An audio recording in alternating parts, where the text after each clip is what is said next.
अस्सलामुअलैकुम and hello everyone, कैसे हैं आप सब। उम्मीद करती हूँ कि आप सब ठीक ठाक होंगे। तो welcome back to the another vlog of Mishi daily routine. तो यहाँ पे व्लॉग का स्टार्ट करते हैं बिल्कुल मॉर्निंग से, और मैं बनाने लगी हूँ नाश्ता।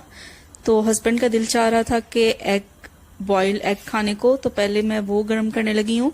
और मेरा और भाई का प्लान था कि हम लोग ना फ्रेंच टोस्ट इस दफा बनाएं, काफी देर हो गई है तो हम लोगों ने ना खाए नहीं थे। तो एक तरफ तो मैंने रख दी है हस्बैंड के लिए एग्स बॉयल होने, तो दूसरी तरफ मैं कर लेती हूँ तैयारी फ्रेंच टोस्ट बनाने के लिए। तो फ्रेंच टोस्ट बनाने के लिए ना यहाँ पे मैंने ले लिए हैं 3 अंडे, और बस इनको ऐड करके अच्छी तरह पहले ना मैं विस्क कर लूंगी।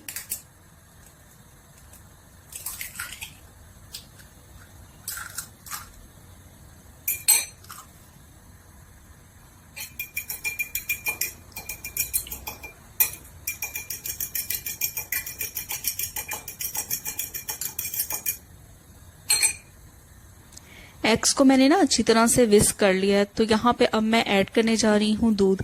ये मैंने बिल्कुल ना रूम टेम्परेचर पे दूध लिया है, और तकरीबन 1/4 कप के करीब यहाँ पे मैंने दूध ऐड किया है। और बस इसको भी अच्छी तरह से ना फेंट लूंगी। साथ में यहाँ पे ना मैं ऐड करने जा रही हूँ मीठे के लिए शक्कर। तो आप यहाँ पे चाहें तो चीनी का भी इस्तेमाल कर सकते हैं। मैं बेसिकली तकरीबन मुझे काफी देर हो गई जब से मैं पाकिस्तान से आई हूँ ना, तो मैं चीनी की जगह ना ज्यादातर मीठी चीजों में ना शक्कर ही ऐड कर रही हूँ। तो इसलिए यहाँ पे मैंने शक्कर ऐड की है, और इसको अच्छी तरह से बस हमने मिक्स कर लेना है। तो हस्बैंड ना गए हुए थे मार्केट, क्योंकि जो दूध था ना वो थोड़ा सा था, और मैं वो फ्रेंच टोस्ट के लिए ना ऐड कर लिया था। तो दूध लेने गए और साथ में अपने लिए ये लबन अप लेने गए। यहाँ पे लस्सी को लबन अप कहते हैं। साथ मैंगोज थे, ऑरेंजेस थे, और ये चॉकलेट मिल्क है, ये मुझे बहुत ज्यादा पसंद है। तो मुझे लगे हुए थे कहने कि ये देखो मैं आपके लिए ये लेके आया हूँ। तो स्टार्ट में ना दिन की थोड़ी सी हिचकिच हो गई थी मेरे हस्बैंड के दरमियान, तो इसलिए फिर मुझे कह रहे थे कि ये देखो मैं फिर भी लेके आया हूँ ना तुम्हारे लिए। मैंने कहा जी जी बहुत बहुत शुक्रिया, आप लेके आए हैं। तो यहाँ पे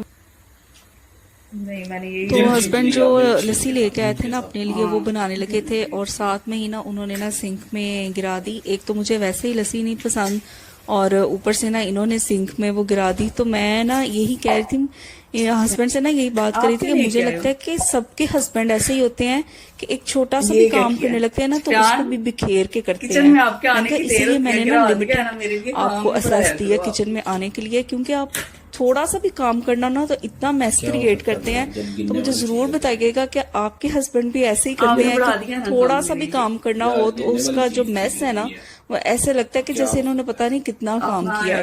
तो बल्कि आपको ना दुगना काम करना पड़ जाता है उस मैस को समेटने के लिए। बॉर्डर क्रॉस करने लगा मुझे तो उसी टाइम जो है सारे वेपन्स मेरी तरफ हो जाते हैं। तो और क्या काम ही बढ़ाते हैं। मेरे अंडे बॉईल करने में आपको प्रॉब्लम हो रही थी। मुझे नहीं हुई प्रॉब्लम। मैं आपके लिए स्पेशल जो है वो ये नहीं, आपका स्पेशल आपके लिए ये लेके आया हूँ कि चलो यार खुश हो जाएगी। मैंगो लेके आया हूँ कि मिल्क शेक पीती हो तो एटलीस्ट मिल्क शेक के लिए इजी हो जाएगा। चलो ये तो मैं अपने लिए लेके आया हूँ। अच्छा जी शुक्रिया। मैंने ये कब कहा है, बस मैंने ये कहा कि देखिए सिंक में आपने गिरा दिया ना, और लस्सी आपको पता है मुझे पहले ही लड़कों का काम है गंद डालना, ये सीधी सी बात है। ओके जी।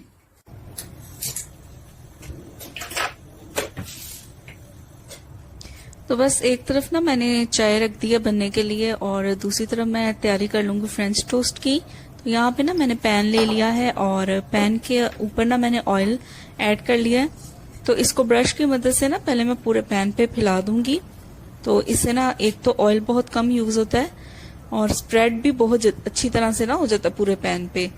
तो यहाँ पे देखें एक ब्रेड का मैंने पीस लिया है, इसको अच्छी तरह से ना मैं मिक्सचर में डिप कर लूंगी, और इसको मैं पैन में रख दूंगी। तो इस चीज का ना ख्याल रखना है अगर आप भी बनाएं कि जो फ्लेम है ना वो आपने लो टू मीडियम रखना है, क्योंकि बहुत ज्यादा हाई फ्लेम पे आपने इसको नहीं बनाना, वरना ये जल जाएंगे और बहुत डार्क सा कलर है इनका आएगा। तो ये फ्रेंच टोस्ट बनाते हुए मुझे याद आ गया कि जब मेरी पप्पू कॉलेज जाती होती थी तो मेरी मामा उनको ये बना के देती होती थी, उनको बहुत ज्यादा पसंद था।